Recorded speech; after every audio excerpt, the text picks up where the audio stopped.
দেখুন প্রেস ক্লাবের সম্মুখ থেকে শিক্ষকদের বিতাড়িত করতে কিন্তু দেখতেই পাচ্ছেন যে জল কামান দিয়ে কিন্তু এই মুহূর্তে জল ছোড়া হচ্ছে।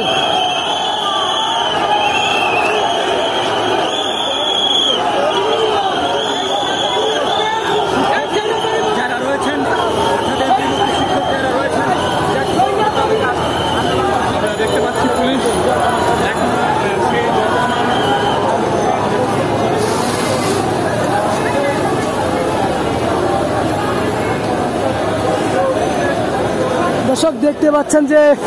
শিক্ষকদের বিতাড়িত করতে কিন্তু প্রেস ক্লাবের সামনে থেকে এই মুহূর্তে কিন্তু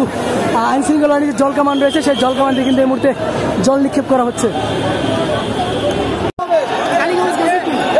আমাদের এই শান্তিপূর্ণ কর্মসূচিতে, শিক্ষকদের এই শান্তিপূর্ণ কর্মসূচিতে পুলিশের আন্দোলন সারা বাংলাদেশে সমস্ত শিক্ষকদের